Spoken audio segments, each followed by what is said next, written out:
Hello, everybody. Welcome to the Juice. Welcome wherever you are, whatever you're doing. We're here recording on a Saturday night, and you know what? It's an exciting time to be together, to be with you here tonight, just to be able to talk Denver Broncos, to be able to laugh, to have some fun, because the Broncos are having fun, and here we are. I'm Sayre Bedinger, and with me, as always, Brandon Keckler, ready to bring the heat tonight. It's going to be a fun episode. It is. It's going to be a lot of fun because we get to talk about a team that's not looking like complete garbage. No, and is looking better than they have all preseason. That's right. I feel like things are looking up. I feel comfortable. I feel comfortable about heading into the regular season with this squad. I don't feel like there's anything right now that's causing me to worry too much. But we'll get into some of those details. But you've also got a little something, fully intended here, juicy for us on this episode. We got a juicy exclusive on the Juice here. There's a lot of exciting stuff to talk about tonight. We had a great game. We have a retirement of a former Bronco player who's still young. Yep. And then something just happened. Yeah. Within the past couple hours that's also really big. So yeah, stay tuned. Stay tuned. And you know what? By the way, also a little sneak peek. We gotta get a little intro song. We gotta get a little jib going.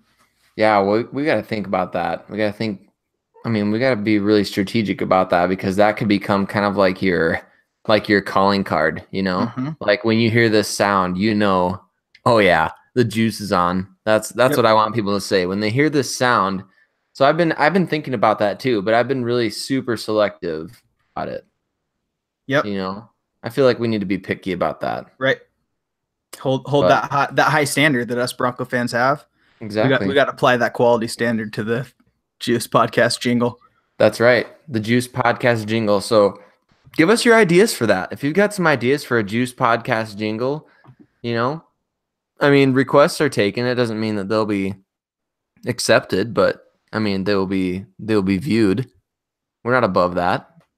We'll take a look at your requests. So, wow, I can't believe. Okay, so I feel like this is important to lead off with because I think this is going to become the biggest topic over the next, I don't know, probably couple days, depending on what happens here. But so something just came up, and we're going to give full credit to Swag Cully at Cully Woods on Twitter right now. As we were getting ready to start up this show, I just pulled up my Twitter because you never know what's gonna pop up on Twitter while you're doing a show. I mean, it's just it is what it is. So you're keeping an eye on it. We got a mock draft going over on Brandon's end. I am multitasking and mock drafting. Yeah, multitasking and mock drafting. That's fine. I mean, I'm sure some of you listening are probably thinking about your fantasy football team, and that's fine. That's great. It's time for fantasy draft tomorrow night. So gotta get prepared. Gotta dominate. Yep. Gotta dominate. And you and I struck a big trade, but I feel let's talk about that later. Yeah, we'll talk about that later. I was just gonna say we can table that because Paxton Lynch, via his own Snapchat. Yeah, via his own Snapchat, a verified Paxton Lynch account. You can tell by the Bitmoji character, because it's 100% accurate. Wow. How did he get it to look exactly like with the facial hair and everything? Can you customize him that? You can. That accurately? Wow. My grandma was tripping out. It looks just like him. That's funny. So log on to your Twitter account right now if you're not on your Twitter account and find the Swag Cully Woods tweet about, he says, I follow Paxton Lynch on Snap and hashtag Broncos country. And it's this picture. It's a screenshot of a for sale sign from a Remax real estate agent named Gabrielle Walker with Paxton holding 3 fireballs over his head. Yeah, and some kind of man of the house, Jonathan Taylor Thomas, get up on the Bitmoji as well. I don't know how I feel about that.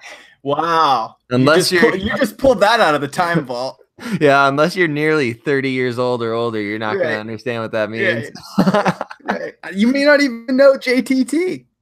That is a real bummer. That's scary. What a heartthrob. And he gave up fame, man. That guy's an inspiration. You know, not just for that, but okay, hold on. Yeah. This is a huge deal. Yeah, this is a big deal. Paxton's put his house up for sale. Paxton's got his house up for sale. Couple ways to read that. Yep. Probably a few, but he's either downgrading because he knows he doesn't have a long-term future here, or he's not even playing in week 4 and he's gone this week. Right. I mean, what are your thoughts on that?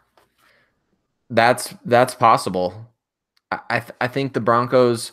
So we haven't even talked about this together, but I wanted to say at some point that I thought Paxton Lynch had his best outing last night that I've seen in the preseason, which, yeah, he played one drive, but I mean, they scored points and he didn't turn the ball over, and he had a couple nice scrambles. I thought he had a throw to Mark Chapman deep downfield that should have been caught. That was a pretty nice throw. So, the announcer at the end of that drive where we kicked a field goal, I don't know if you remember that. He was like, yeah, well, Paxton had a good drive there. He went 3 for 10 and blah, blah, it was something like that where it's like, wow, that's what we're calling a good Paxton drive, is that he moved the ball down the field against the backups of the backups. It was able to kick a field goal and completed 3 of like 8 or 10 passes. Right. Oh, the small victories of Paxton Lynch. Right. The standard is low. But you know what? I think that it was good enough that, okay, the NFL, let's be real. The NFL is full of egos. And what happens in the NFL? Guys like that have one good drive, and somebody with a big ego around the league is going to be like, oh, I can make that guy into a good quarterback. And it takes one guy out of how many coaches and how many general managers and how many front office executives and how many scouts. They're like, oh, yeah, did you see that last drive that he had? That I can build off that. I can work with that. And then that's how a trade gets completed. They're like, okay, go get this guy for a conditional 7th rounder, and I'll make him in 2 years. Give me 2 years with him, and that's just how the NFL works. That's the ego. Look at Corey Coleman, who just got traded from the Cleveland Browns to the Buffalo Bills. Like that's how the NFL works. Guy on camera walks up to Hugh Jackson and is like, if you don't want to play me, just trade me. Yeah. And he's done nothing. He's been a bust. He's a first round bust, and he's demanding a trade. When I saw that, I was like, ooh, he's got some immaturity issues. And big time. Yeah. That was the right decision. When he came in and acted that way and like threw a fit and demanded a trade, I'm like, hey, honor that.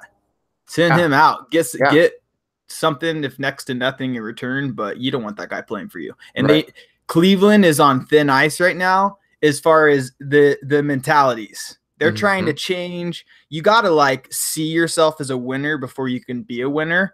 And that's what Jarvis has been doing with a lot of those speeches that we've been seeing in Hard Knocks and stuff like that. And just the changes he's making is we have to change our mentality.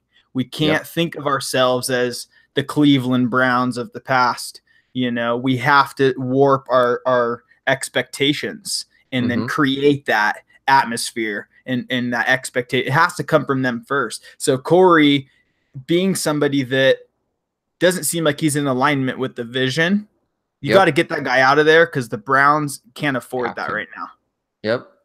Yep, exactly. And that's exactly, I mean, I'm not going to say to the same degree because I'm not there for the meetings. I'm not there for the encounters, but I mean, Paxton Lynch has publicly stated that he's like, I don't know why I'm the 3rd string quarterback. And I don't know if that's exactly what he meant, but those were the words that came out of his mouth. He's just about the only one who doesn't understand that. He is, because it's all about on-field performance. And he was given the keys to the organization last year, albeit they fashioned up a little competition to try and make it seem legitimate that Trevor Siemian, who was the starter the year before, wasn't just getting replaced by this terrible young quarterback. But they fashioned together a little competition, and he still couldn't win it. He got the chance to go out, and they gave him reps with the ones. They gave him every opportunity. That's why I thought it was funny when Kayvon Webster, the former Broncos cornerback, tweeted out that Paxton didn't get a fair opportunity in Denver. I thought that was pretty funny. Yeah. Because he's been given every opportunity in Denver. Right. You know? Every opportunity. I'm just like, how do you not see that whole conversation with that guy was wild because it was just like, okay, this is you don't need to prop up this poor first rounder having to compete with seventh. Right. That was the case he was making is like, well, we've thrown him into competition with seventh rounders.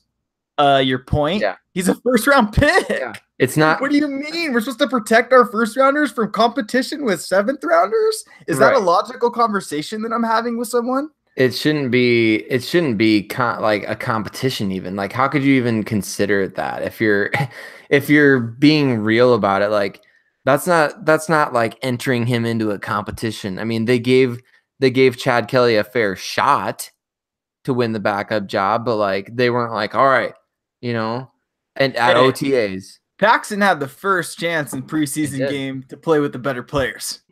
So what are you talking about? That guy doesn't. Yeah. Anyway, that drove me crazy. Yeah, it's all about this weird, like, I don't know. There's certain times where I think draft what do you call it? Politics plays into things where you have to kind of like we can talk ad nauseum about Carlos Henderson and the draft politics with that.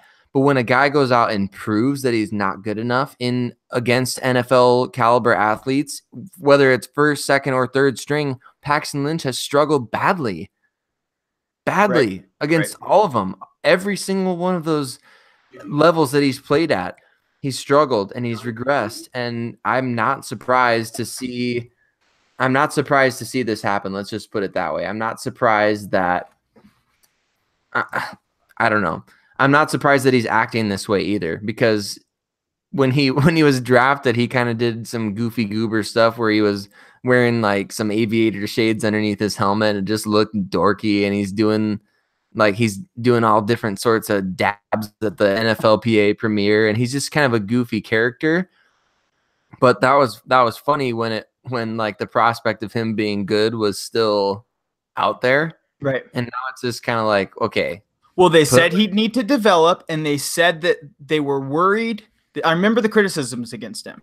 Yeah. And I'm sure you do too. But for me, it was more like general essence kind of things rather than specific. Like, I don't know about what they were saying about his physical characteristics, but they said they weren't sure he'd be able to command leadership in a locker room because he was like a bit of a goofball and this and that. And I was like, I don't see how goofball is like counter to leadership. Yeah. I feel like that can go hand in hand, but like now I see it. Yep. Where he never took command, but then you expect when you see that his first year that he's both going to develop as a player and that he's going to develop as a leader. And neither of those things happened. And now somebody that's, pouting and quickly about that Corey Coleman thing, Corey Coleman's pouting costed him a career with Baker Mayfield. And now he has Josh Allen. Now he has Josh Allen instead. That's what that fit cost him. Yeah. Wow. Think about that. Wow. And he's not thinking about that. He's only thinking about him and his massive shoe collection and like, where can I benefit myself the most? Like, but even if he, and even on that, he's not even thinking to that degree fully, because if he were, he'd be like, oh, I need to get myself right because I want to be playing with Baker Mayfield, or I don't want to get traded to a team that's in a worse situation, which, let's be honest, like, would you rather have Buffalo's situation or Cleveland's situation right now? I think for the first time in a long time, a lot of people would agree that Cleveland is the preferable spot. Yeah. And so Cleveland, I personally, I like what they got going on. I think even like I would say on somebody, if they have to go 8-8 or he's getting fired, the coach, but they have to show that, like, I think that much progress this year. However, even if he gets fired, I'd still want to be on that team. With the guys and the pieces that they have. I think that even if it's not Hugh and you have to bring in somebody else for the next wave of this, I think Hugh laid that foundation to get them out of that spot. So that's where I am rooting for Hugh to do that. I want him to keep his job because I feel like when the Browns are good in the next couple of years, it's going to be largely because of him. Right. So let's say this. Since we put a positive spin on pretty much everything here at the Juice, let's pose this question. Where do you think, if anywhere, Paxton Lynch has the best chance at reviving his NFL career? That's tough. I have no idea. Because it's not in Denver. No. That ship has sailed. We might have said that on the last podcast that he's just somebody else's problem now. Yeah, we did say that. And so now it's here. I'll throw out a team after you if you come to a conclusion here. You go first, I think, because I can't think of anything. I'm gonna throw out the New England Patriots because number one, he spent the entire offseason working with that Alex Guerrero guy who's kind of infamously, associated with the Patriots. He's not like officially part of their coaching staff, or he's not like officially part of their training staff, but he's known, I think, as Tom Brady's like body guru or something like that. Yeah. And Paxton Lynch spent all offseason training with Alex Guerrero, and he's very, very much affiliated with New England. And obviously Brady's still playing there, and New England just traded last year. They traded their 2 succession plans. And let's not kid ourselves and think that Brian Hoyer is going to be the heir apparent to Tom Brady, or even, I don't even remember the kid that they drafted this year. It was LSU. It was Danny Etling. That's a name that you won't hear in the NFL for very long. So like I said on our quick episode the other day, there's a lot of teams out there whose backup quarterback situations are really bad. Real quick, we got Marshawn Lynch, Deion Lewis, and Lamar Miller. Who are we going with? Oh, Marshawn Lynch. I hate to even say it. Okay. It's a mock. I don't have to keep that guy, No. All right, sorry, continue. Cameron Parker, who's listening with us right now, just suggested Buffalo because he's got a similar skill set as Josh Allen. That's an interesting fit. Maybe he can go throw passes to Corey Coleman. They can throw fits together. Yeah. And I like Paxton, man. I want to say that. I liked him. I think he's a goofball. I liked his personality. He's very fun. Seems like he's a good guy. He's just not our leader. He's not the leader of the Denver Broncos. You and I both have number 12 jerseys, and they're not 12th man jerseys. Yep. They are Paxton Lynch jerseys. I have a really nice Paxton Lynch jersey. I don't have the knockoff jersey Paxton. I have a good Paxton jersey. Oh my god! I was telling my buddy Aldrin, because he's famous for. I'm actually mocking with him right now. He's famous for getting Bucks jerseys, and then the players are gone. He's got a Cadillac Williams jersey. Okay. He's got his Doug Martin jersey. He's got all these players that are just gone. I love it. And I was telling him, I was like, "Hey man, I finally got my first throwaway jersey." There it is. All my other ones are good, man. Like I even could still consider my Tebow one good, but yeah, those are. I have all 3 of the Tebow jerseys. Yep.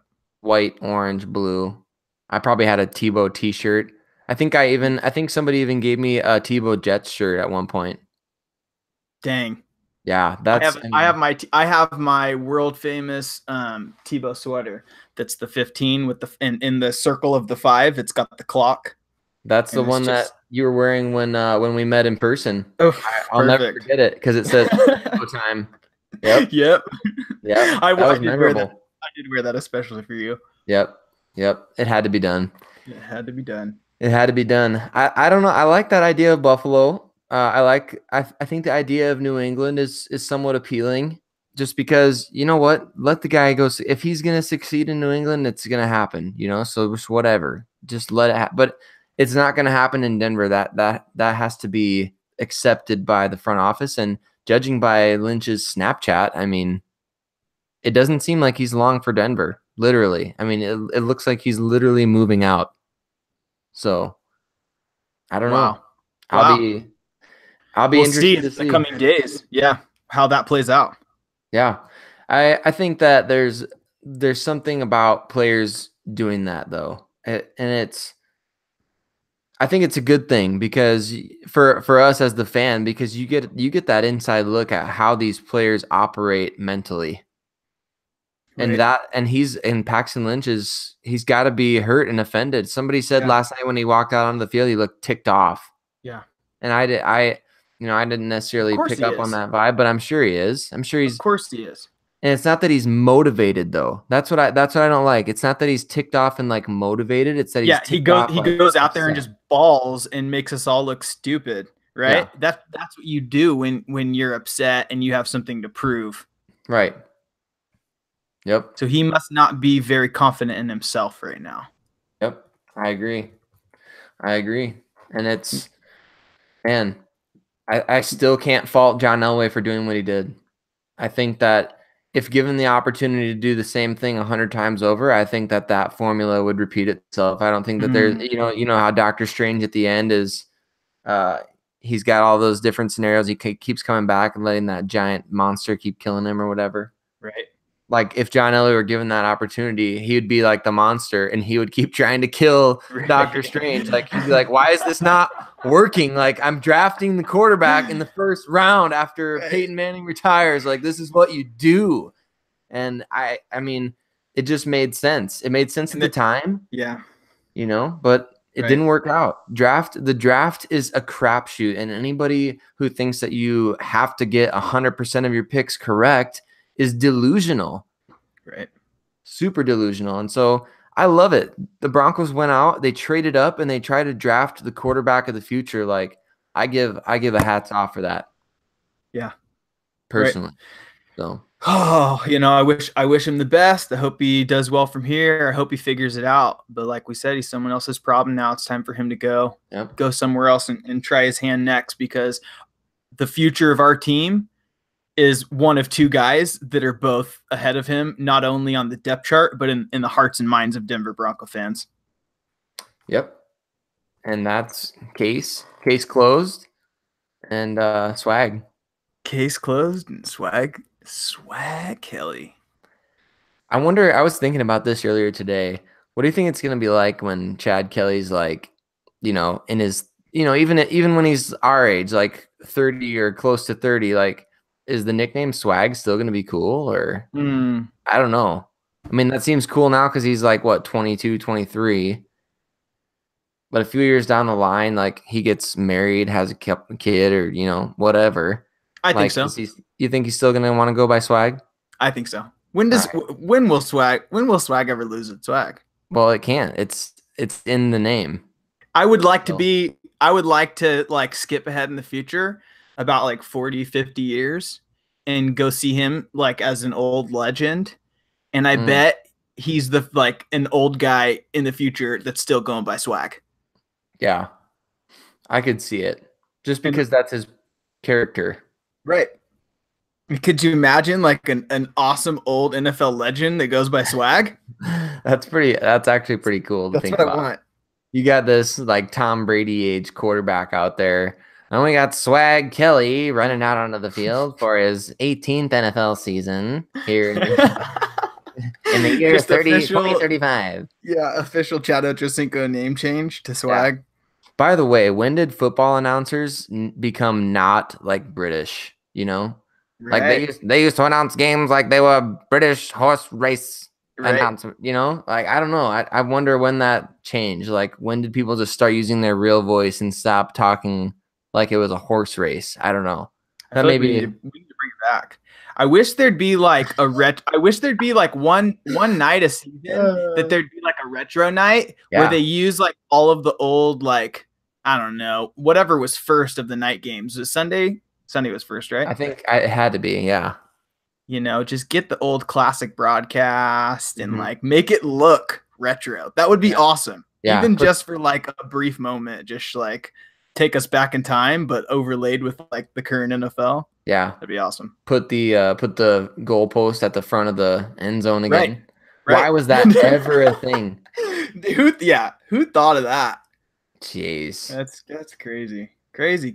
So, all right. Yeah, so we're back. We're here. So, Julius Thomas has retired from the NFL. Wow. At I think 30. I think he's 30. That sounds right. So, not a super short career. No. Not necessarily very long, and his most recent years have been, you know, where he might as well have been retired, hasn't done anything. But Julius Thomas had, I would say almost inarguably, the best tight end season a Denver Broncos player has ever had, statistically. I would agree. I think so. Unless you judge by rings, because then we're going sharp all day. But as far as if we're looking strictly touchdown and yards, does he have both of those as Broncos records? Like single season? Mm-hmm. Ooh, For tight ends. Because I remember he was one of the 4 that caught 10 that year. We were the first team. He was. I think we were the first team to put 10 in for 4 people, 4 different players. Let me just something like that. I'm just gonna quick look up a Shannon Sharp stats here and just see, because I feel like you do that real quick. I have a story to tell. Yeah, I need to hear this. I need to hear this full story fleshed out. So I have a friend, and this was back. What was that year? What was that season? What was 13 breakout year? Breakout year. Okay. Yep. So first and foremost, actually, let's take it back a couple years before that. I was there week 1 at the Broncos Raiders game when Orton sucked and the crowd turned on him and started chanting Tebow. You remember that game? I do. I was there in that crowd, and they kept showing it throughout the year, and I was like, "Yeah, it's my voice. You can hear it. You feel it." But what was cool about that game, and I think that was the game where Janikowski tied the record, the kick record. Yeah. Anyway, so I was at the gates as they were all, the players were coming in, and I had like a retro D old school Broncos wallet. Okay. And I handed it over to Julius Thomas as he was coming in the gates, and he signed my wallet. And I thought that was awesome. And I started doing research. I already knew who he was, but I really anchored down to like, I love this guy and he's on my wallet. And I wanted that to be a really cool thing. And I remember hearing he was going to be the next Antonio Gates. He was this like basketball convert. And we had just gotten the tight end coach of the Chargers from the previous year. That's right. I'm pretty sure. Oh gosh, what was his name? I don't remember. I forget. But so I was pumped. And then he got hurt. He didn't really play, blah, blah, blah. So fast forward a couple years later, and 2013 season. And my friend tells me, oh, this Broncos player asked me out, gave me his number. And she worked in Los Angeles at a clothing company at Pink Dolphin.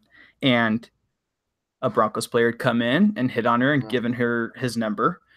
And so she tells me, this Broncos player hit on me. And I said, who was it? She said, oh, something Thomas. And I was like, Demarius? And she's like, no, that wasn't it. I was like, Julius?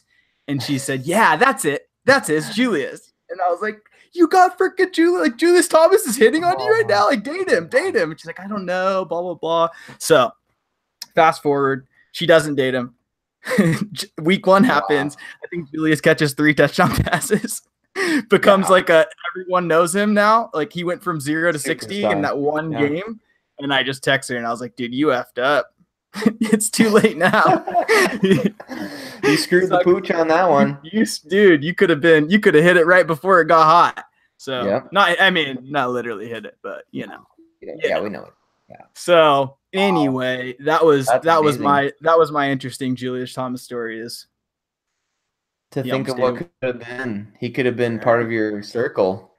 Could have been right. I could have changed his mentality and kept him on the Broncos and changed his whole career. But gosh, that's nuts. Do we want that? Now seeing what we've seen, which was when he left and went for more money to Jacksonville, which seemed to be the trend of them kind of hunting our players. Yeah. When that happened, it was really interesting because a rumor came out that he didn't love football and he was looking for a paycheck and to quit and just make the money. And that he wanted to just basically kind of phone it in. And that was like, I think rumors from inside Broncos HQ and this and that. Well, he went and had a completely non-productive career. He did not earn that contract. No. Not for what they paid. They paid wide receiver money for, and they got average tight end player. And both on Jacksonville and Miami, you thought reuniting with Gase. Wouldn't that be the perfect solution? Reunite him with Gase and get him back in that system, and Gase knows how to use him. Yep. Didn't happen. He didn't play well for them either. So it seems like the rumors were true that he was part of the big Peyton scoring offense that year. But then as soon as that faded out and he went to his other teams, that lack of passion for football really showed. And then he cashed his checks and he's out. Dang. So did we dodge a bullet? Not resigning him? I would say so, because what happened the year they won the championship? Julius Thomas wasn't there, and I think it was Owen Daniels who stepped up, big man on campus in the playoffs. And so, I mean, not to say that old Orange Julius couldn't have been that guy had he been passionate, but obviously he wanted that big payday. Denver couldn't afford it, and he was willing to sacrifice. Again, how many times have you and I talked? I feel like you and I our perspective should just be shifted into these players' minds. But like, how many times have players given up the right situation for the bigger paycheck? And how often does that work out for them? You know, I'd be really interested to look at I love that argument. I honestly love having that argument with people because I completely respect the other side of it. Yep. And I get where they're coming from, and yet I still completely disagree. Yep. And yes, take care of your family, provide for your family, but like, to me, it seems like too much of a short-term solution to just go get the money contract on a crappy team, because you got to your career post NFL is going to rely upon the clout that you built during your career. What's your public perception value, right? And that's not saying that they can't go and make something of themselves if the public doesn't see something in them, you know? Right. So hear me what I'm saying, not what I'm not saying. But I think that you being on a team that's going to be in the spotlight, going to be in the public consciousness, and doing things that are going to take your career further and cement a legacy, give you post-career money. Yep. Preach it. That people want you to be a commentator. People want you to speak at schools because you're a winner. Yep. Jason, and some of these guys seems like they get one ring and then they go collect the money, which I think that's a little bit more forgivable. But at the same time, like, some of these guys just bounce after, one big year, and then they cash in for this huge contract, go to this terrible team. And then it's like, you've just brought your value down so much in as far as what people think of you and how much exposure the public has to you. You're not using your platform to gain a higher value. You know what I mean? Yeah, exactly. So I just think it's a short-sighted thing when they say that. But I like having that argument, and people are very passionate on both sides. Like, like, it's all just a job, and you're making your money, and you get your money when you can and how you can. But a lot of times it's like you're getting like a fraction less. And I know it's huge because they have huge contracts, but you're still getting paid. It's not like you're getting nothing and something, depending on where you go. Just you're taking less of the short-term money. And this is where Elway, I love Elway, and he does this. When he's like, dude, you're playing for the Denver Broncos, man. Like, you want to be here? You want to be a part of our experience? You're going to take less money. And how many guys have done it? Because they know it's true. And we've built that reputation here. And if you want to go and you want to make a bunch of money and go play somewhere else, then go do it. If that's what you're about, then do it. If you're about winning and you're about being part of a culture that's a winning culture and a proud culture where the quality standard of winning here in Denver, then take a little bit less money. And guess what? You're going to be a Super Bowl champion, and you're going to be able to do a whole lot more with your life. Yep. That's my opinion. Do you think Darian Stewart couldn't have got a better contract when he came to Denver initially? I think it was 2 years, maybe like $7 million or something like that. He was just coming off a playoff stint where he picked off Tom Brady in the AFC Championship game. Nearly helped send Baltimore back to the Super Bowl, dude. Like, wow. And Denver was one of the only teams that recognized that, but they gave him that option, and then he became a big contract player, and he became a huge piece of that Super Bowl 50 defense. And then Julius Thomas didn't even get to see the best year of the Jacksonville Jaguars because he's so vastly underperformed in the contract that they gave him. Right. And that's a bummer. That's a bummer to me because Jacksonville was right to do what they did. They had money. They gave it to a star player, and he duped him. Let's just be real about it. He played for Jacksonville. He played 21 games. Started 16. He caught 76 passes. I mean, in Denver, he only caught 108 passes, but I mean, still that of those 108 passes, man, I mean, he was a superstar. And I looked, Shannon Sharp did have a couple seasons with more yardage, but never once in Shannon Sharp's career did he top 10 touchdowns. Julius Thomas did 12 in each 2013 and 2014. And it was a different league. The tight end position was a bit different. He was kind of a right. He was a part of four runners that were kind of changing that position athletically from a pass catching perspective. But still, yeah, he never had this season that Julius had. And I don't know when we'll get another season with that kind of production out of the tight end. So it's interesting. Interesting that he would go and do that, start his career over somewhere else, and they all hated him. You see the way that Dolphins and Jaguars players talk about Julius; they can't stand him. Yeah. He was seen here in a positive light. So now he's left the NFL, pissing off Broncos fans by leaving for more money. Yep. And then going to a team and showing them no effort. And is he ever going to be able to go to alumni things for any of these teams? Well, I don't know.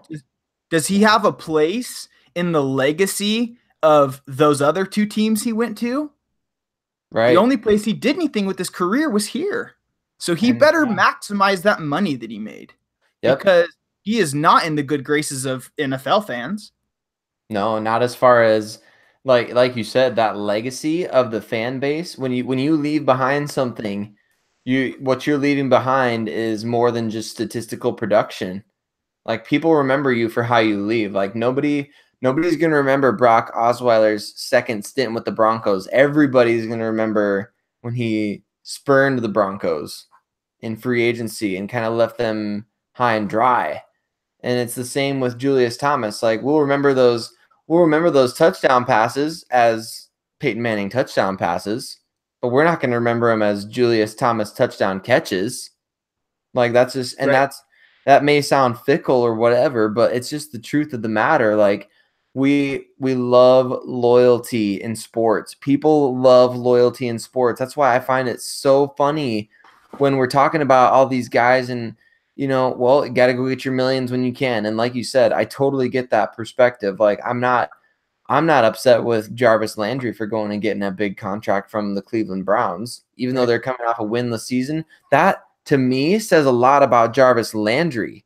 Don't you think that Hugh and his pitch and the changing of the culture, wasn't that a large reason he went there? He didn't just go to a team to make a check.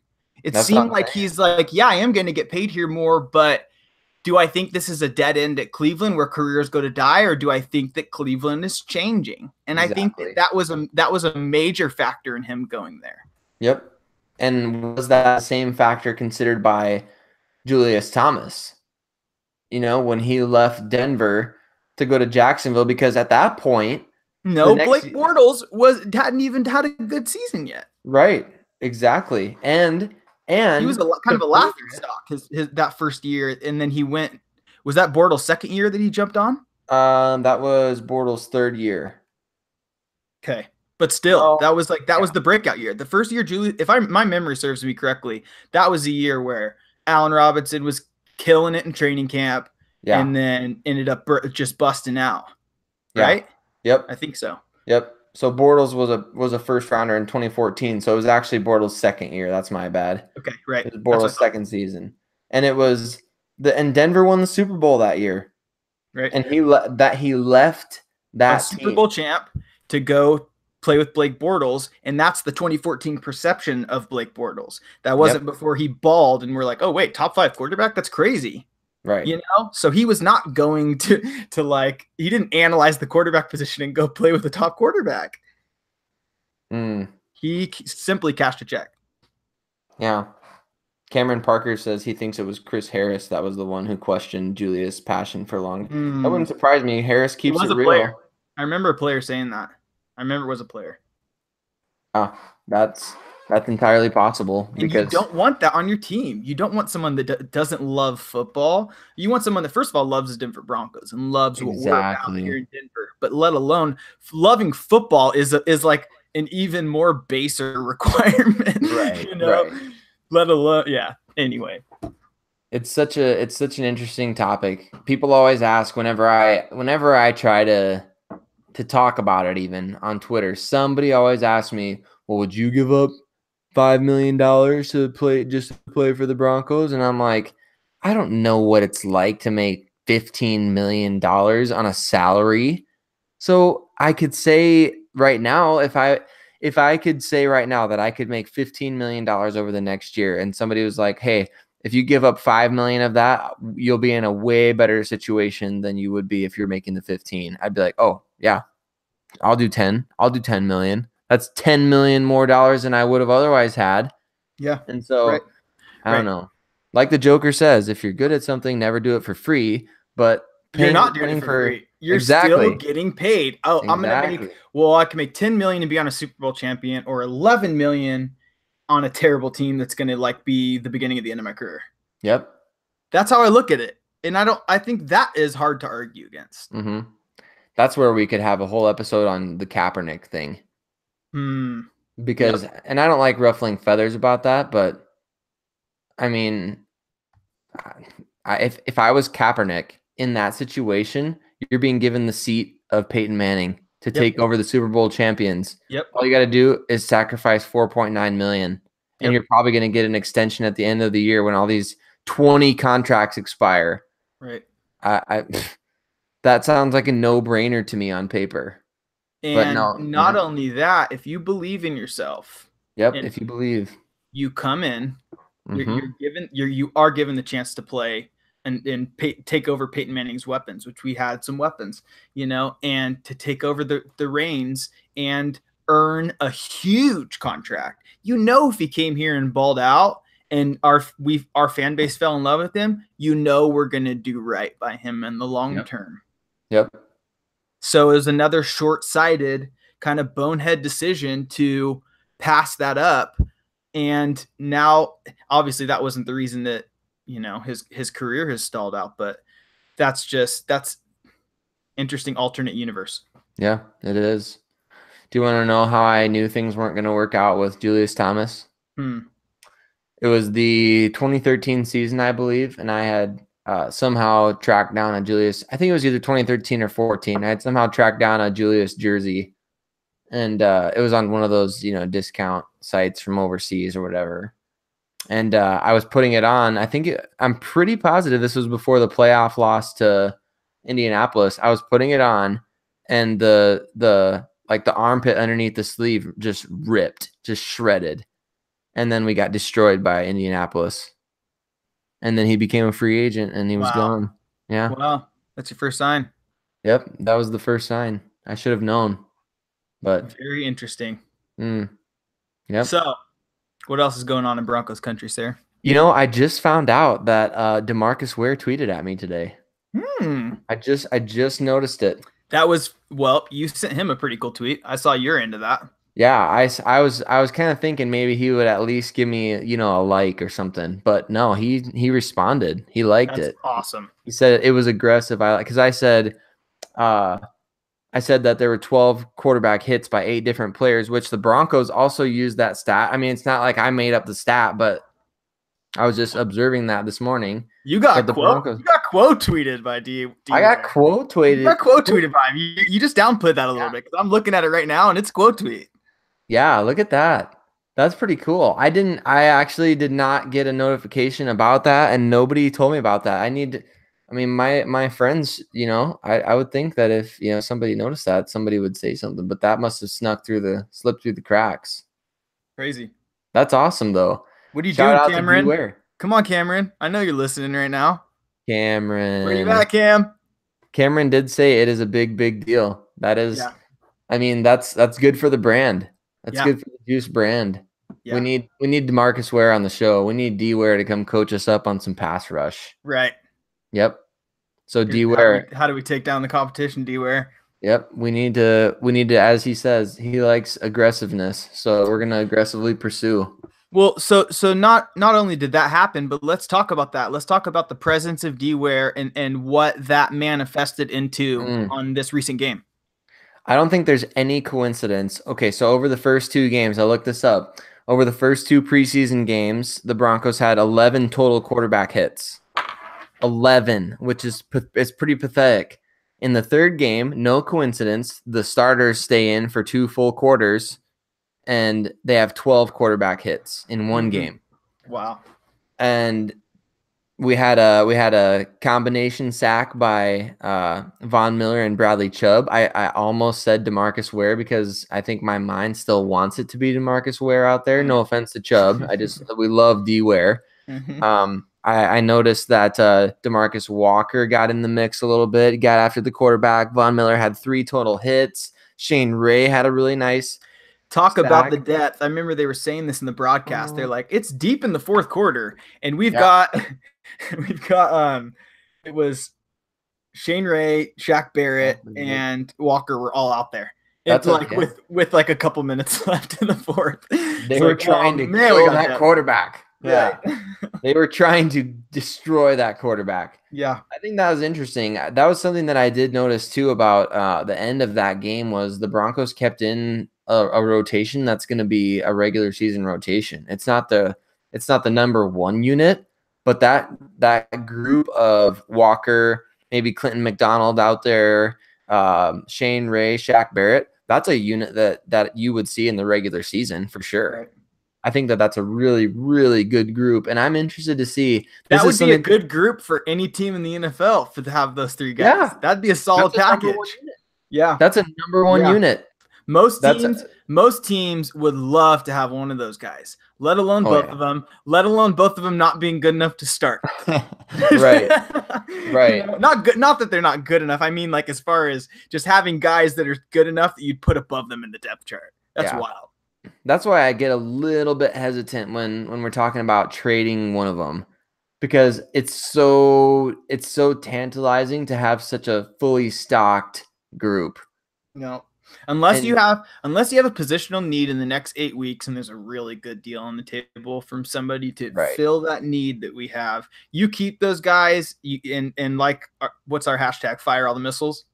Yeah, fire all the missiles, man. And then you let one of them go next year in the offseason and you sign the other one. Yep. I think that's a good plan. I think that's a good plan for the Broncos. They've got to sign one of them because if you lose both of them and you try some and maybe fail at putting Jeff Holland on the practice squad, I mean, that's another thing an issue that's arising now. Jeff Holland didn't really play a whole heck of a lot as Barrett came back from that injury. So what does that mean for Jeff Holland, one of our undrafted sleepers? That means it's a big preseason for him. Yeah, it is. He's got a big week 4. What do you think? What do you think someone like that has to do? Like from a fan's perspective, I mean, for me, the guys that stand out in these games are the guys that are making splash plays, but those aren't necessarily the guys that are even playing the best. Yeah, I would say he needs to have shown progress from where he started, and he needs to be consistent, and he needs to not do anything that makes him a liability. Yeah. In this last game. And then of course it'll help to ball out and strip sack, throw it in the air, catch it, and run it in for a touchdown. Yeah. You know, that would be awesome. Yep, exactly. If there's a strip sack involved, I think the fan base would absolutely go crazy if the Broncos cut him. Yeah. They're this guy got us a strip sack. He makes a team. Right. He makes a team. Right. Yeah. I am concerned, Brandon, about the secondary. That's the only area. Me too. I think that's the only and area. It's the only area that we need depth, I think. Yeah. That we might be really hurting at depth. And they're between a rock and a hard place because Brendan Langley and Isaac Yadam are 3rd-round picks. Right. And they're both within the last 2 years. You're gonna keep 6 corners? Yeah, I know, and then that's where you get into the discussion of, well, then what do you do if you keep 6 corners? Do you cut one of those 5 edge rushers that we've been talking all offseason about, or do you cut one of those 7 D linemen that would start on any NFL team? Let's just start with Paxton Lynch. Let's start there. We'll keep 2 quarterbacks on the roster. No veteran. We've already been there. No veteran. No, we don't need that crap. Just send somebody the playbook. Don't put a team logo on it. Send them the playbook and be like, all right, if we call you, game on. Know these plays. Right. Yep. So yeah, outside of Roby and Chris Harris, it's tough. We might have something in Brock, but who knows? And then seems like what were they saying about Brandon Langley, that he's just not as good at zone coverage as he is at man coverage, and that's the problem, is he doesn't have a well-rounded game. And then the thing they were saying about Yiadom, this is all just me regurgitating. This is not original Brandon Keckler analysis. Was this on the Denver, the local Denver broadcast? Yes. Oh, okay, yes. Good. I'm interested to know what they said. All right, continue. They said that Yiadom is putting himself in the right position, especially really early in the middle of the play, but he's not closing. That's accurate. His problem. He's not closing, which is why the only times that we're seeing him are at the end of that guy just scored a touchdown and there's 41 trailing him. You know, can't have it. You've got Yiadom that needs to develop and close. Yep. It seems like he is kind of figuring it out and trying to put himself in the right spot. He's just not able to hit it off at the end. So, okay, we can develop that. Then we got Brendan Langley that isn't a well-rounded corner, but we could use him. He's not going to be a liability in man coverage plays. So that's serviceable, but we still need to develop that. But what do you do?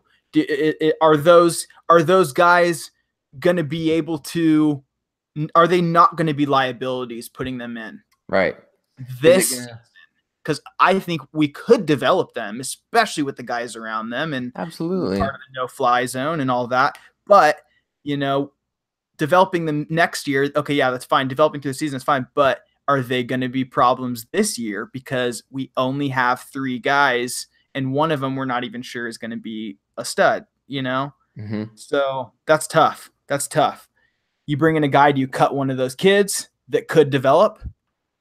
Or do you just not have enough yet in Brock, so you cut Brock and bring in like Kayvon Webster? I think the fan base would absolutely riot if he came back in a good way. Yeah, in a good way. Okay, yeah, good. just like throw this biggest reunion party. I mean, Kayvon was a great special teams player, but was he a great cornerback? I mean, the Rams gave him that shot last year, and they decided to just completely overhaul the position. So right. I'm not so sure. Like, I would love to see him back as a special teams ace, but like, if we're talking about that Wade was involved in that. Yeah, and Wade gave him back up. Right. Wade wanted him, and then Wade gave him back up. That's interesting. Yeah. I think that there's something to that. Yeah, and I would love to know what it is, but I totally don't. I think there's something to that other than injury that plays a factor into it, because he's also coming off a pretty bad injury. Right. And so there's a lot of reasons why he's not a Bronco right now, and they're more than football. All I know is I started a shared Madden franchise with my friends, and the first thing I did was I signed Kayvon off the free agent wires because he was I think he was like a low 80. Really? And that was not, maybe not. But he was certainly higher than Yiadom and Langley that are like 60s or low 70s. So yeah. And those guys are capable of playing at a moment's notice. And so this is where the Broncos have had this enviable depth for the past couple of years, is just that 4th cornerback position is really a guy that he just kind of helps you sleep at night. As far as we know that if one of our corners goes down, we've got 2 really good ones, and then we've got a third who might be slightly a weakness, but we can rotate our safeties, yada, yada, yada. That's going to have to be what we do. I think that you have to now use scheme to make up for that weakness. Yeah. And you really have to do something with your special safeties, because we do have a solid stable that's diverse and kind of good in different ways. So if they scheme it right, I think that you're not going to notice maybe how bad our corner depth is if they play their cards right. That would be my guess. I think so too. I think, though, I wanted to save this for predominantlyorange.com, but I think I'm going to reveal this list that I made on the air right now. of some corners that we could trade for based on some research that I did the other night. As I was watching the game, I'm like, oh, we're gonna have to trade for somebody. That's just the emotional reactor in me that's sitting there watching a game and is like, we got to make the most drastic move possible. We got to trade for somebody who can play. But I think that you never know what's going to happen with John Elway. I mean, he's an aggressive general manager. And so I put together this list. The top name on my list is Mackenzie Alexander from the Minnesota Vikings. And people might ask, well, why would other teams trade good cornerbacks to the Broncos? Well, here's a couple reasons why. Number one, the Vikings have two stellar cornerbacks in Xavier Rhodes on one side and then Trey Waynes on the other. And Mackenzie Alexander is in a competition with their 2018 first-round pick, Mike Hughes.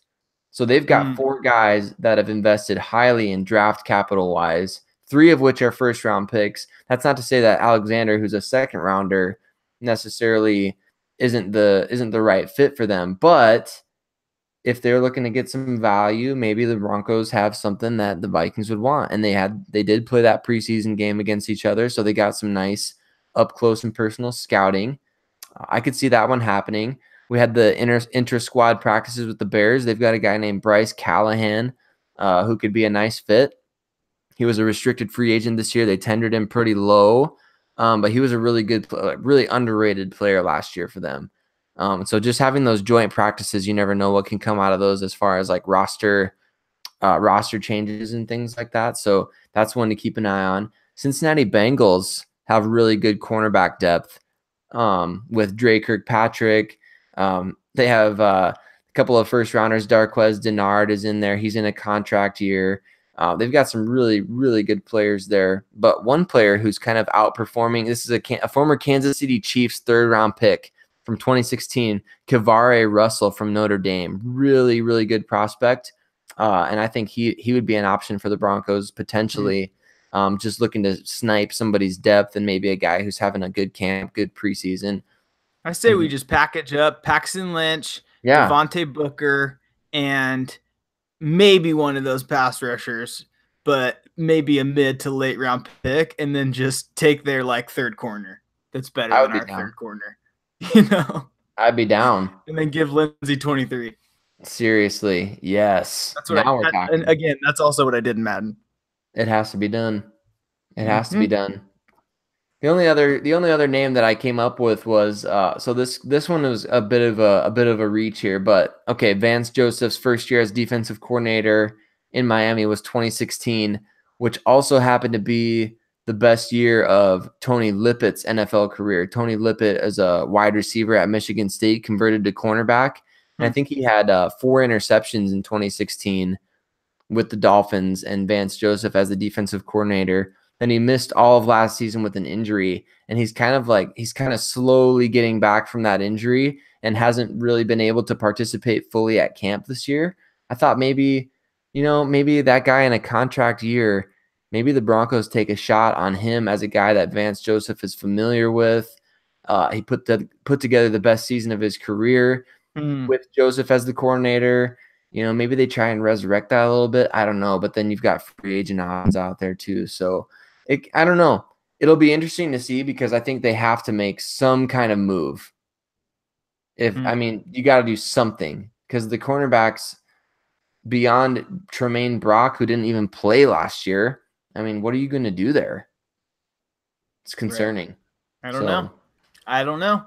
I'm very interested. That's now I think our biggest question mark. So running back depth.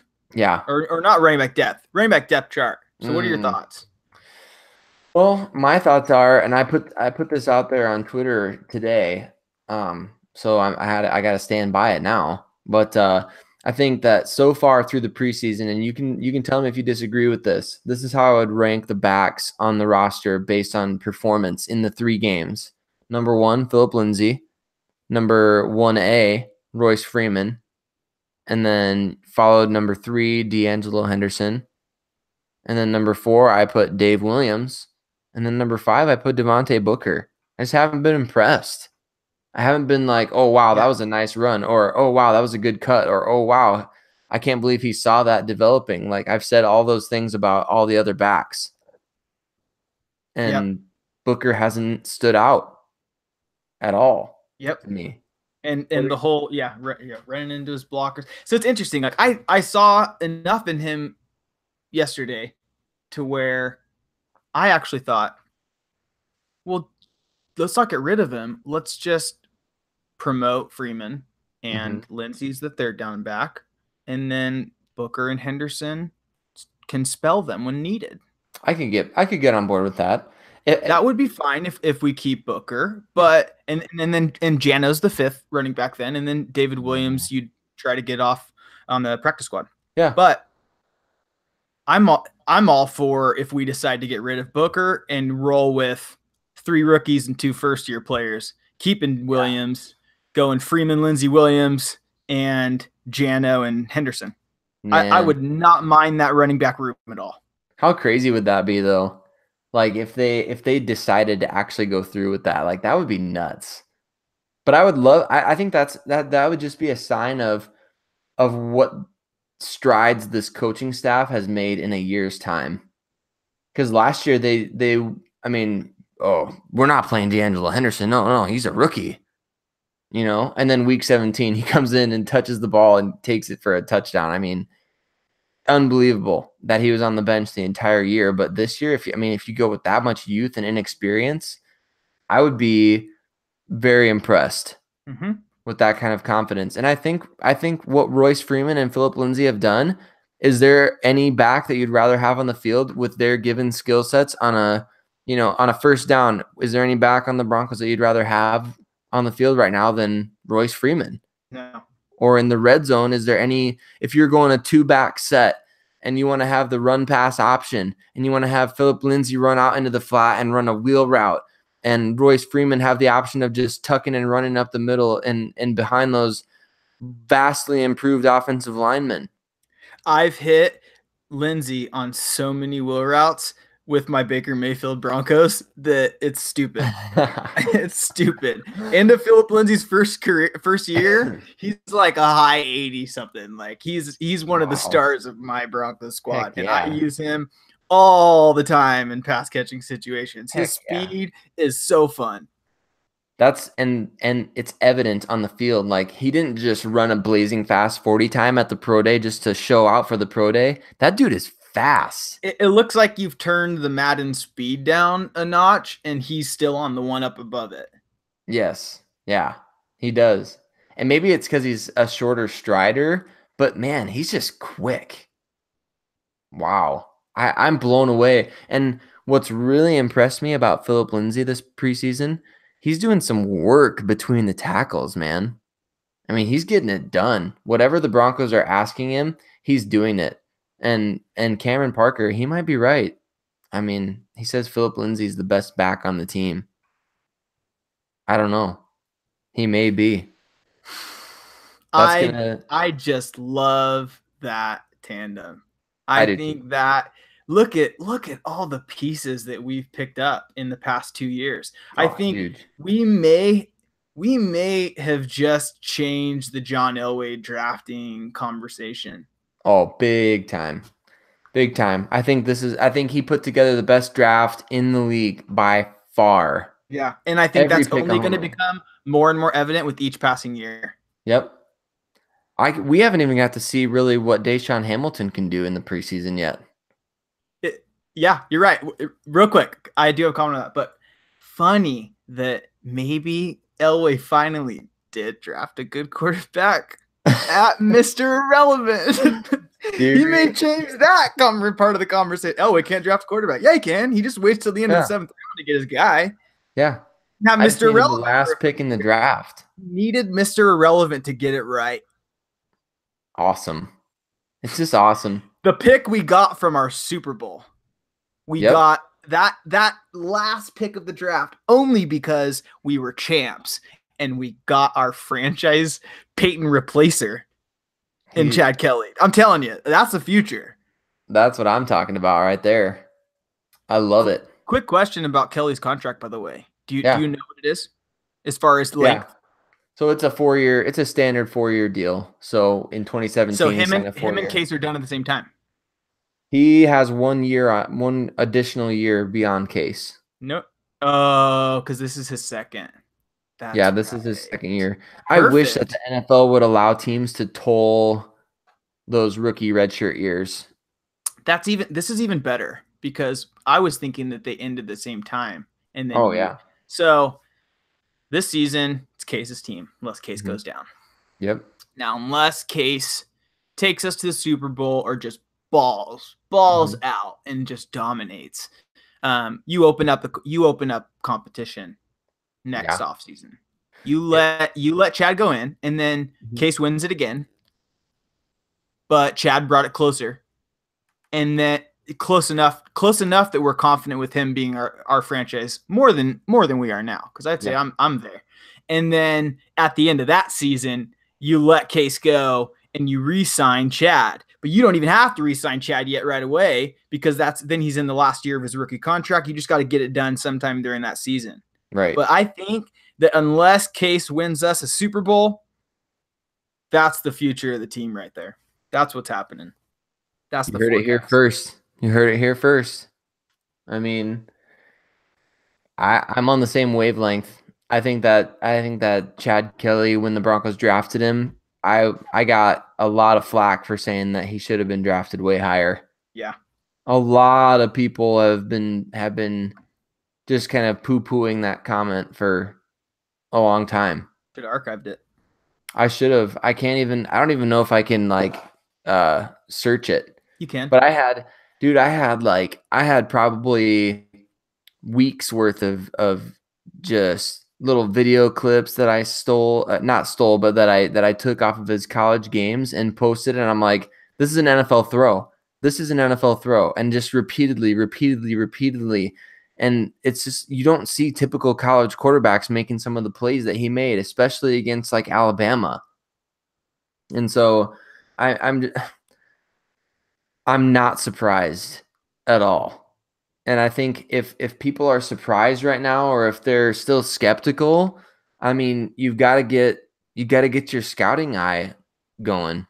You just got to get it going. I've had plenty of misses in my time. Anyone that's skeptical, hopefully they've gone into hiding, because what do you have? What evidence do you have? What evidence do you have for skepticism? And I'm talking, I love the fact that he just kind of came down to earth this week. I love it.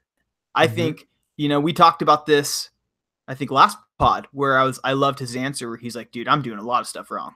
And he was just like, I've got a lot, he's like, I can't even really receive that compliment because I got a lot of stuff I need to work on, So it's like, I love that he got a game where it's not all of us coming out gushing over him. We're like, okay, yeah, you didn't play as well this one. You didn't, flex out and make us all stoked for the future.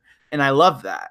I love that. And that gives him something. I think it increases a little bit, maybe the chip or something for week 4, where he's going to have a solid amount of time to show us maybe what the future of the Denver Broncos could look like. I can't wait. That's must-see TV for me. Chad Kelly starting a game. Oh, I hope the offense is the one that runs out of the tunnel too. Boy, that would be fun. That's what's so awesome about the preseason is you get the opportunity to see some guys that you otherwise would never get the opportunity to see. Right. Because, and it's with no consequence other than, okay, so there's no consequence in terms of like playoff standings, but I think that the bigger consequence and the cooler, more interesting consequence is you're playing for your NFL life. You're playing for a job. You're playing for all 32 teams. You're playing for a 53-man roster spot or a practice squad spot. And to see those guys out there giving it their all, I'm just impressed. I'm impressed by the effort that these guys put forth. And one of my biggest questions for preseason week 4, I wanted to ask you this. Do you put shoulder pads on Phillip Lindsay? Or do you just let him wear the jersey and go stand on the sidelines? We all know he's a lock as a starter on our team. Third down running back is his position. And kick returner. And kick returner. Yeah. Yeah, I wouldn't play him. What And about? speaking, hold on, real. Oh, go ahead. Go Case ahead. Keenum ending his preseason with no turnovers is No awesome. turnovers. I love that. Huge. We didn't see him really like totally ball. Definitely not as much as Swag, but they did have a better game. Yep. And they did move the ball. Our offense did look good. Our O-line gave him a lot of time. We got to see a preview of maybe what we're going to be this year with offensively. That was the best preview. Yep. But I just love that he took care of the ball and didn't make mistakes. That whole thing, eliminating the liabilities, eliminating those bonehead things will keep us in games. And that's what we need with the run game and with our defense is we need someone that's not going to make a bunch of stupid turnovers. So I love that veterancy that it already seems like he brought, which is we're not going to freaking make mistakes. We're not going to try to do things that we shouldn't do. Not everything's going to be perfect. He's not going to go through the regular season not throwing picks, but that was a good sign. And how awesome was it too that he did that not only by taking the smart plays, but also what I really liked was the fact that he took some shots, calculated shots. I loved the throw to Cortland Sutton on the back shoulder against Josh Norman. Like, first of all, you got to be confident to throw the ball in one-on-one man coverage. Josh Norman might as well have been lined up at wide receiver. He was standing so freaking close to the line of scrimmage on that play. Press man coverage. Cortland Sutton stumbles out of his release, and he still beat the crap out of him on that route. He just freakish. Best quote of the day. Yeah. Is Cortland was asked about that. What'd he say? And he said, "He's like, look how you did against Josh Norman." And he's like, "Oh, well, I prepare and I think of him as a faceless, nameless corner." Wow. And I was like, "Dang, that's like awesome." That type of mentality for a rookie." They're like, "Oh, I'm going up against Josh Norman." It wasn't a disrespectful thing. It was that's just the way that I don't let that intimidate me. That that's Josh Norman. Like that's just a corner that's about to get beat. And that's who he was on that play. Josh Norman was a cornerback that despite whatever legacy he had, he was the cornerback that came up short to Cortland's more impressive athleticism. I love it. That's a great quote. That's a phenomenal quote. And it shows the mentality of a rookie well beyond his years. Right. But we've got him for 4 under a rookie contract. I love it. I'm very encouraged by the preseason, man. Right. The whole trajectory from kind of being down in the dumps after that first game to, okay, we got some momentum here in the second game to after the third game, I'm like, boom, we're regular season ready. Let's get the backups out there. Let's see what Chad Swag Kelly can do in a starting situation. It's lined up perfectly. And Case Keenum didn't even have to throw a touchdown pass in 3 preseason outings. Didn't even have to throw a touchdown pass because he did everything else so well. I look at everyone I go against as a nameless, faceless opponent. Wow. That's a rookie right there. That's a rookie talking like that. I love it. Where it's like, I know people are like, oh yeah, Cortland's going to be great, but it won't be this year because he's behind Emmanuel. And dude, that is going to be a dynamic trifecta, and you're not going to see them apart. They are all going to be used together in individually dynamic ways. And I mean, that's Sanders with a rushing touchdown. That was awesome. And it wasn't an easy one. It was awesome. That was a great play. And Jano making those 2 blocks on those 2 rushing touchdowns. He did a great job on that. He did. I think he was already locked for the roster, but that was lock. Yeah.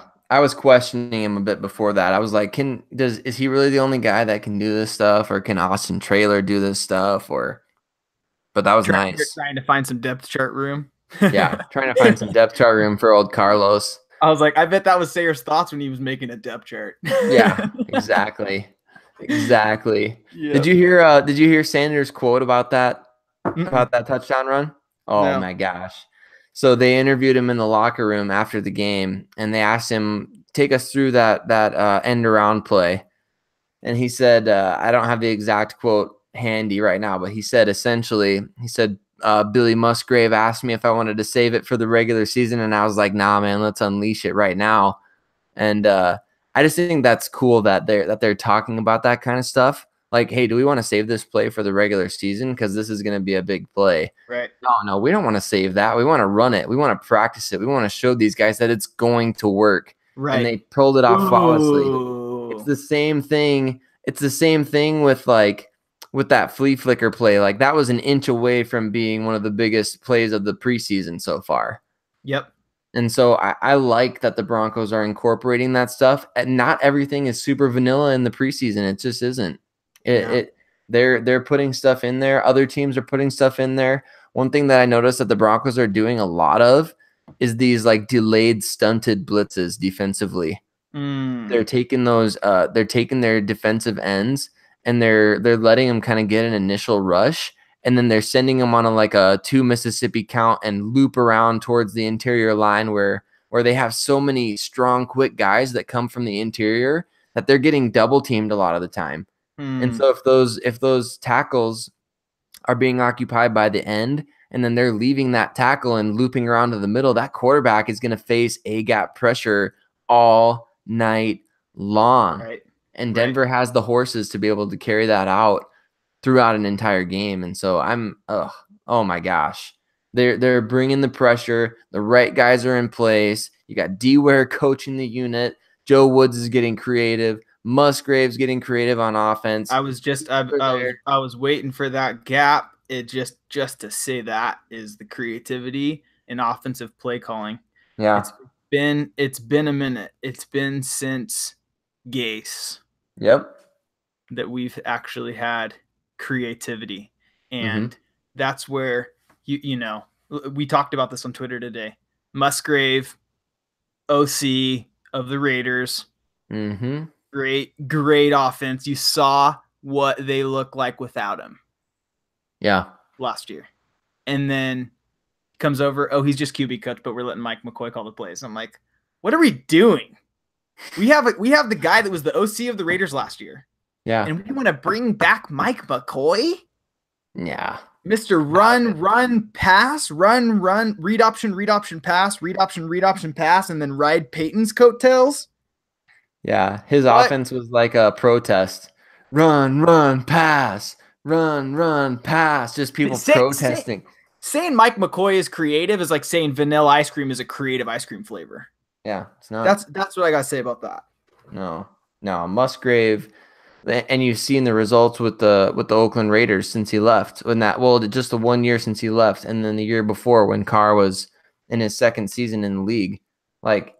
Musgrave made a huge difference, and he's doing it again. And I like what Cameron Parker pointed out. He said he just messaged us on here and said that Sutton's allowing Sanders to go to the slot, which you cannot stop Sanders from the slot.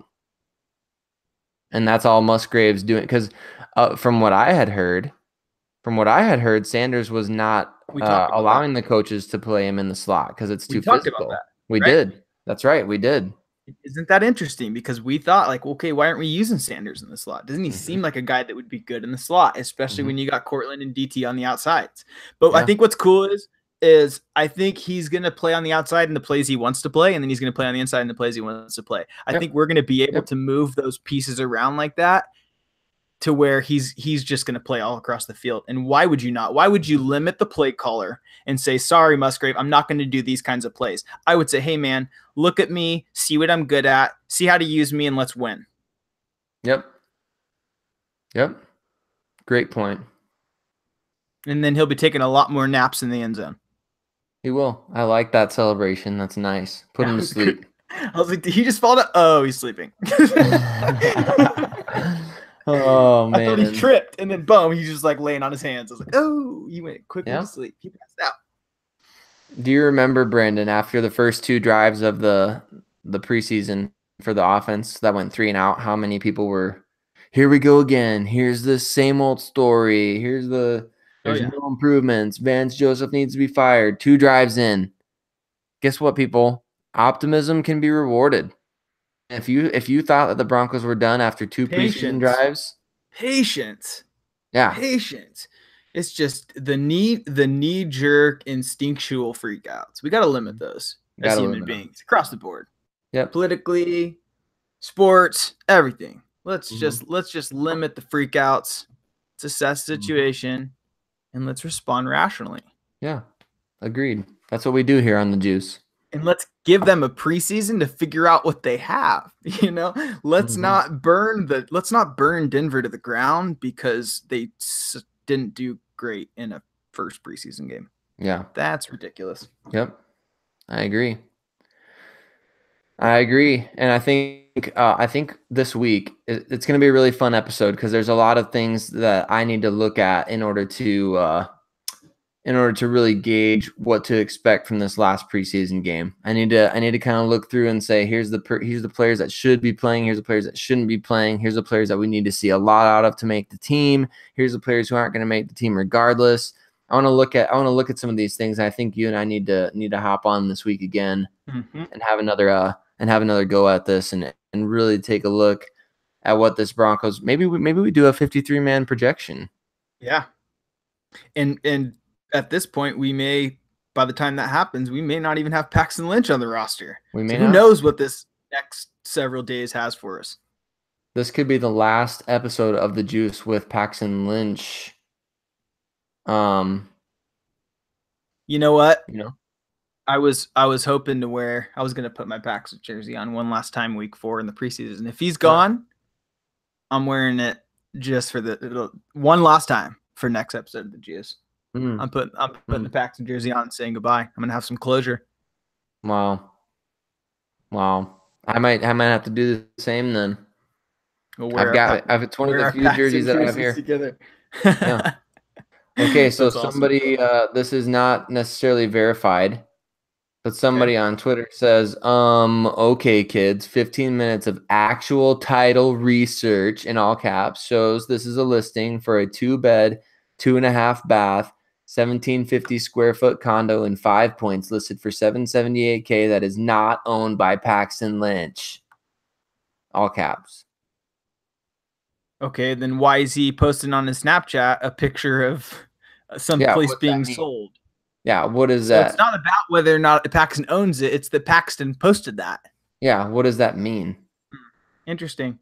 The plot thickens. The plot is thick. We got a plot twist for you here on the Juice. There it is. So we're live up. Those are live updates, people. Those are live Paxton Lynch updates. Very interesting. Yep. Very interesting. I'm excited to start talking about the 53 that actually make the team. Yeah. Agreed. Talk about where we're headed. That'll be a good one. Talk about where we're headed. But this 4th preseason game, it's fun. I love, just as before we close out here, I love that the NFL changed the rule where you don't have to cut players until after the 4th game. I think that's huge. Yeah. You give guys all 4 games to take their shot. Right. Yep. So I like that. And then briefly, we're gonna have a little quick fantasy football corner. Yeah. We're in a 14-team league. It's a dynasty league, and it's a little combination of we got a draft that's a rookie and not retained players draft. And Sayre had number 3, 2. Yeah. And I had number 4 and number 10. And what I did was I traded, basically, without having to go too deep into it, I traded Demarius, CJ, the 10th, and the 3rd to 2 different people, and Booker to 2 different people, and got 2 and 3 overall. So I know number 1, the guy's grabbing Barkley. We all know that. And you know what? I will be mocked. I will be laughed at. But I will, at the end of the day, at the end of the story, be victorious in my selections back-to-back of Royce Freeman and Cortland Sutton. Boom. And I will ride them through their career to victory. Into the future. Into the future. Every year till they retire. And by the way, I still have B. Marsh on my team. I drafted B. Marsh the first year I ever started playing. And you know what? This might be my last B. Marsh year. He's got to retire after this year. He's got it. Go ball out one last time with Russell and then retire. He's got a great post-career life ahead of him on the inside the NFL.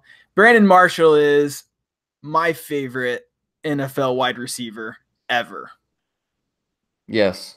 Me personally. That's not the best ever. He's my favorite. I think he's the most underrated wide receiver ever.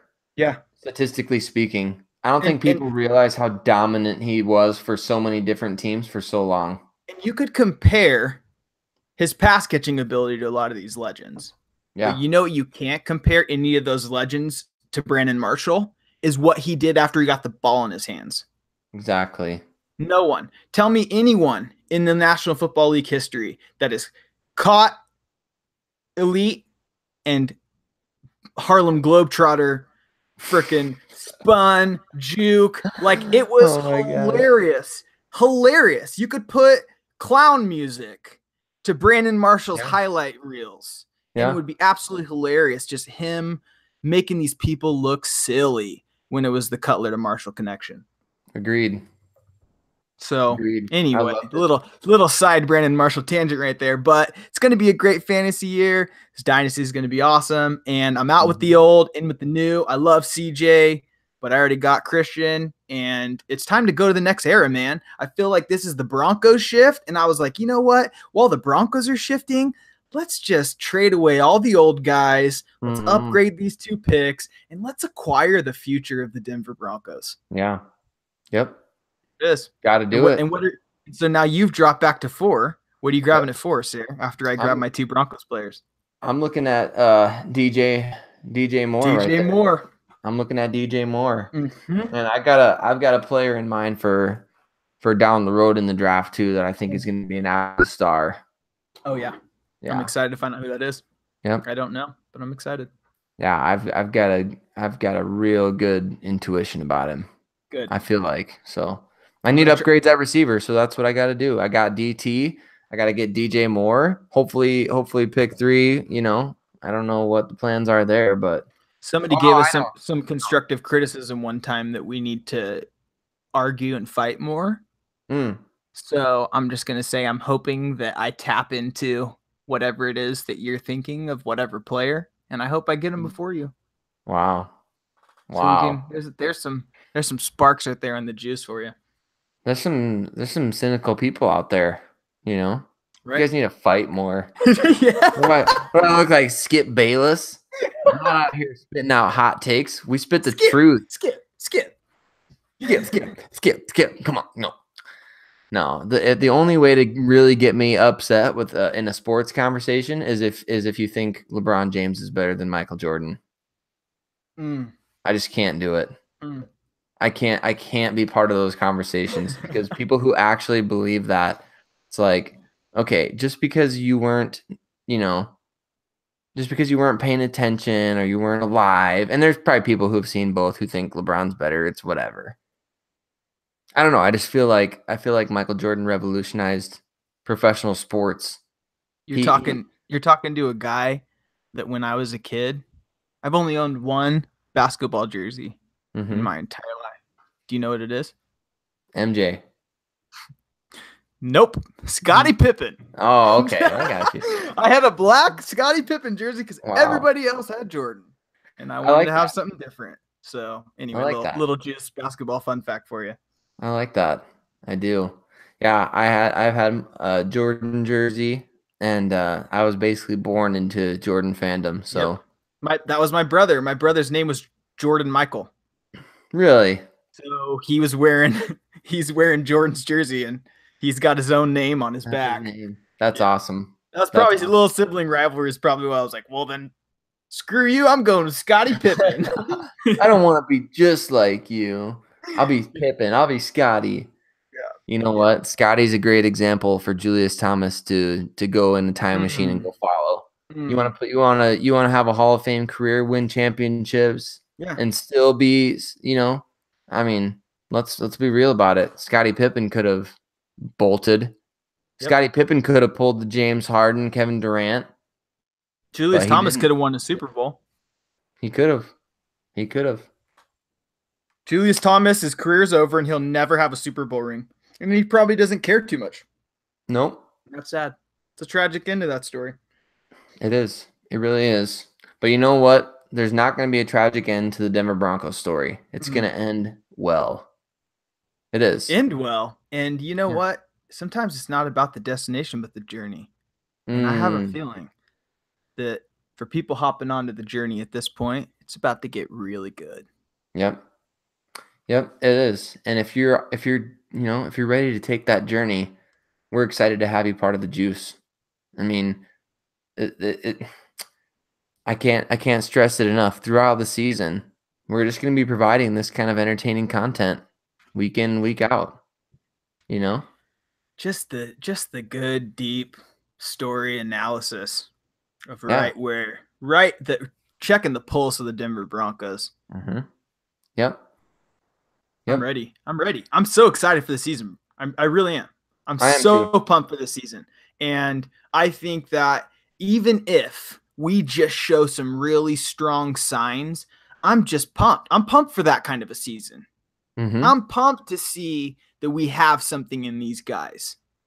I think that we have some really cool pieces in play. I'm looking at the guys coming back from last year that we didn't get to see very much of. Mm-hmm. The awesome rookie class that we just had. We have new variables in the equation, and I think when you press equals and you see what it is, it's going to be a historic, great Denver Broncos season that remains and lingers in positive, memorable ways in the psyches and minds and hearts of Denver Broncos fans. Yep. I'm with you 100%. Well, it's been a good episode. It has. Good time in Broncos timeline. And we thank you all for jumping on with us, sharing in this journey. And as always, reach out to us, say hi to us, give us some constructive criticism. Let us know what you're thinking. Let us know what your shocking depth chart predictions are. And hi, Cameron. Cameron's here. But yeah, thank you, everybody. Thanks for coming. Thanks for hanging. And we look forward to spending some more time with you midweek. And then another big meaty episode post preseason week 4, where we're really going to know what we have and who we're going to be and what this opening of the season is going to look like. Some of those last fringe players, we're going to have some really exciting analysis, and we're just going to get hyped for week 1. Mm-hmm. Yep. I can't wait. Well, this is Brandon Keckler with Sayre Bedinger. We thank you for joining us on The Juice. And as always, God bless and go Broncos.